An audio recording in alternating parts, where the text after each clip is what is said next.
Madam ఇప్పుడు ఈ రోజులలో చూసుకుంటే పేరెంట్స్ పిల్లలకి జంక్ ఫుడ్ అలవాటు చేస్తున్నారు.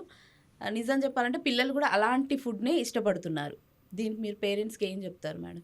పిల్లలు ఇష్టపడుతున్నారు అన్నారు కదా, పిల్లలు ఏదైనా ఎలా ఇష్టపడతారు? పేరెంట్స్ తింటుంటేనే వాళ్ళకి అది అలవాటు అవుతుంది ఎస్ మేడం, ఇది పాయింటే కదా. చాలా మంది పేరెంట్స్ కోపం రావచ్చు, including you. I agree. Working women అయిపోయారు, అందరూ వర్కింగ్ ఉమెన్ అయిపోయారు, బిజీగా ఉన్నారు. ఇప్పుడు ఎలా ఉందంటే పిల్లలకి ఏదైనా ఒక పర్టికులర్ ఫుడ్ వాళ్ళు కనుక థింక్ చేస్తే ఆ సెంటర్కి వెళ్ళి అది తింటే బాగుంటుంది, ఈ సెంటర్లో ఇది తింటే బాగుంటుంది అన్న ఒక డెసిషన్కి వచ్చేసారు వాళ్ళు. తప్ప ఒక మెమరీ ఉంటుంది కదా, మీకు ఒక మెమరీ ఉంటుంది కదా, మా అమ్మ ఈ కూర బాగా చేసేది, ఈ పచ్చడి బాగుండేది, ఇది మేము చిన్నప్పుడు బాగా ఎంజాయ్ చేసేవాళ్ళం, లేకపోతే మా అమ్మమ్మ చేసిందో మా నాయనమ్మ చేసిందో అది మా మేనత్త చేస్తేనే తినాలి అని ఒక ఎస్ అందరికీ ఉంటుంది అది. కానీ ఇప్పుడు ప్రెసెంట్ పిల్లలకి అసలు మెమరీ ఏది? అవును madam.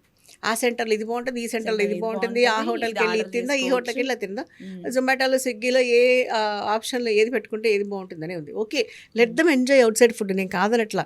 But once in a blue moon, ప్రతిసారి కాదు కదా. అసలు దాన్నే అన్నారు జంక్ అని, ఆ ఫుడ్నే జంక్ ఫుడ్ అన్నారు తప్ప హెల్తీ ఫుడ్ అనలేదు కదా.